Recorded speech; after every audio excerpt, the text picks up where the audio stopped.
Hi friends, ABC pets YouTube ചാനലിലെ മറ്റൊരു വീഡിയോയിലേക്ക് എല്ലാവർക്കും സ്വാഗതം. ഇന്ന് ഞാൻ നിങ്ങളുടെ മുന്നിലെത്തിയിരിക്കുന്ന വിഷയം എന്താണെന്ന് വെച്ച് കഴിഞ്ഞാൽ, നമ്മളൊരു ബേർഡിനെ വാങ്ങിച്ചു കഴിഞ്ഞാൽ അതിന് നിർബന്ധമായി കൊടുത്തിരിക്കേണ്ട ഫുഡ് ഏതൊക്കെയെന്നാണ്. ഈ ഫുഡ് നമ്മൾ കൊടുക്കുന്നതുകൊണ്ടുള്ള ഉപകാരം, അതിൻ്റെ ഹെൽത്ത്, അതുപോലെ തന്നെ സൈസ്, അതുപോലെ എഗ്ഗിങ് എന്നീ കാര്യങ്ങളിലൊക്കെ വളരെ മാറ്റം വരുന്നതാണ്. അപ്പോൾ നമുക്ക് നമ്മുടെ ടോപ്പിക്കിലേക്ക് കടക്കാം. ഫസ്റ്റായി നമ്മുടെ ലിസ്റ്റിലുള്ളത് സൺഫ്ലവർ സീഡാണ്. സൺഫ്ലവർ സീഡിൽ അടങ്ങിയിരിക്കുന്നത് പ്രോട്ടീനും ഫാറ്റുമാണ്. അപ്പോൾ നമ്മുടെ ബേർഡ് സൺഫ്ലവർ സീഡ് കഴിച്ചു കഴിഞ്ഞാൽ ഈ പ്രോട്ടീൻ എന്നുള്ളത് എനർജിയായി കൺവേർട്ട് ആവും. അപ്പോൾ നമ്മുടെ ബേർഡിന് കിട്ടുന്നത് എനർജിയാണ്. അപ്പോൾ നമ്മുടെ സൺഫ്ലവർ സീഡ് കൊടുക്കുന്നതിനുള്ള ഉപകാരം നമ്മുടെ ബേർഡിന് എനർജി കിട്ടാൻ വേണ്ടിയിട്ട് വളരെയധികം സഹായിക്കും. നമ്മുടെ ലിസ്റ്റിലുള്ളത് ഒരു ധാന്യമാണ്, മുതിരയാണ്. മുതിര നമ്മൾ കൊടുക്കുമ്പോൾ ശ്രദ്ധിക്കേണ്ടത്, മുതിര അല്ലെങ്കിൽ ഏതൊരു ധാന്യം നമ്മൾ കൊടുക്കുമ്പോൾ അത് വെള്ളത്തിലിട്ട് മുളപ്പിച്ചതിന് ശേഷം വേണം കൊടുക്കാൻ. അല്ലാതെ കൊടുത്താൽ ഇവർ കഴിക്കും, പക്ഷേ കഴിച്ച് കഴിഞ്ഞാൽ ഇത് ഡൈജസ്റ്റ് ആവില്ല. അപ്പോൾ ഡൈജസ്റ്റ് ആവാണ്ട് വന്നു കഴിഞ്ഞാൽ ബേർഡ് ചാവാനുള്ള സാധ്യത വളരെ കൂടുതലാണ്. പിന്നെ മുതിര കൊടുക്കുമ്പോൾ ശ്രദ്ധിക്കേണ്ട രണ്ടാമത്തെ കാര്യം എന്താണെന്ന് വെച്ചാൽ, നമ്മൾ ചൂടുകാലത്ത് കൊടുക്കാണ്ടിരിക്കുക.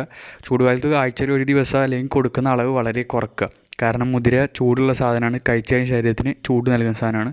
അതുകൊണ്ട് കൊടുക്കുന്ന അളവ് വളരെ കുറയ്ക്കാൻ ശ്രമിക്കുക. മുതിരയിൽ അടങ്ങിയിരിക്കുന്നത് പ്രോട്ടീൻ ഉണ്ട്, കാർബോഹൈഡ്രേറ്റ് ഉണ്ട്, കാൽഷ്യം ഉണ്ട്, അതുപോലെ തന്നെ വിറ്റാമിൻസും ധാരാളം അടങ്ങിയിട്ടുണ്ട്. ഇതിൻ്റെ എല്ലാം റേഷ്യോ ഞാൻ വീഡിയോയിൽ കൊടുക്കുന്നതാണ്, നിങ്ങൾക്കതിൽ നോക്കിയാൽ കാണാം. അടുത്തതായിട്ട് നമ്മുടെ ലിസ്റ്റിലുള്ളത് വേറൊരു ധാന്യമാണ്, ചെറുപയറാണ്. ചെറുപയർ നമ്മൾ കൊടുക്കുന്നതുകൊണ്ടുള്ള ഉപകാരം എന്താണെന്ന് വെച്ച് കഴിഞ്ഞാൽ, നമ്മൾ ബ്രീഡിങ്ങിൻ്റെ സമയത്ത് ബേർഡിന് വളരെ ഹെൽപ്ഫുള്ളായിട്ടുള്ള സാധനമാണ് ചെറുപയർ. ചെറുപയർ പറ്റുവാണെങ്കിൽ മാക്സിമം ഡെയിലി കൊടുക്കുക. ഏതൊരു കാലാവസ്ഥയിലും നമുക്ക് ചെറുപയർ കൊടുക്കാൻ പറ്റും. ബേർഡിന് വളരെ നല്ല സാധനമാണ്. ബ്രീഡിങ്ങിൻ്റെ സമയത്ത് എഗ്ഗിങ്ങിൽ വളരെയധികം ഹെൽപ്ഫുള്ളാണ്. അതുപോലെ തന്നെ വിരിഞ്ഞിറങ്ങുന്ന കുട്ടികൾ വളരെ ഹെൽത്തി ആയിരിക്കും.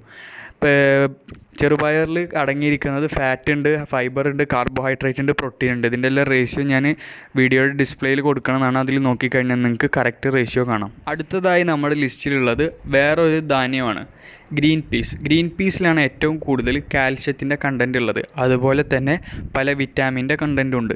കാൽഷ്യം കണ്ടൻറ്റുള്ള ഫുഡ് നമ്മൾ ബേർഡിന് കൊടുത്തു കഴിഞ്ഞാൽ ബേർഡിൻ്റെ കളറിൽ വളരെ മാറ്റം ഉണ്ടാവും. ബേർഡിൻ്റെ കളറ് കൂടാൻ വേണ്ടിയിട്ട് ഏറ്റവും സഹായിക്കുന്ന സാധനമാണ് കാൽഷ്യം. അപ്പോൾ കാൽഷ്യം കണ്ടൻറ്റുള്ള ഫുഡ് കൊടുത്തു കഴിഞ്ഞാൽ ലൈറ്റ് കളറിൽ നിന്ന് ബ്രൈറ്റ് കളറാവും നമ്മുടെ ബേർഡ്.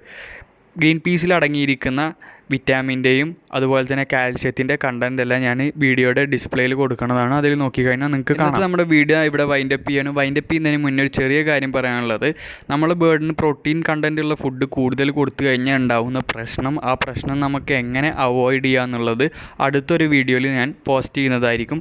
അപ്പോൾ ആ പോസ്റ്റ് കിട്ടാൻ വേണ്ടിയിട്ട് ഇപ്പോൾ തന്നെ സബ്സ്ക്രൈബ് ചെയ്ത് കഴിഞ്ഞാൽ തൊട്ടപ്പുറത്തൊരു ബെല്ലൈക്കൺ ഉണ്ടാവും. അത് പ്രസ് ചെയ്ത് കഴിഞ്ഞാൽ നോട്ടിഫിക്കേഷനായി ഞാൻ ഇടുന്ന വീഡിയോ നിങ്ങൾക്ക് അപ്പോൾ തന്നെ ലഭിക്കുന്നതായിരിക്കും. അപ്പോൾ വീഡിയോ ഇഷ്ടപ്പെട്ട ലൈക്ക് ചെയ്യുക, ഇഷ്ടപ്പെട്ടില്ലെങ്കിൽ ഡിസ്ലൈക്ക് ചെയ്യുക, കമൻറ്റ് ചെയ്യുക, നിങ്ങളുടെ ഫ്രണ്ട്സിലേക്ക് ഷെയർ ചെയ്യുക. കാരണം അവർക്കിതൊരു പുതിയ അറിവായിരിക്കും. Thank you for watching.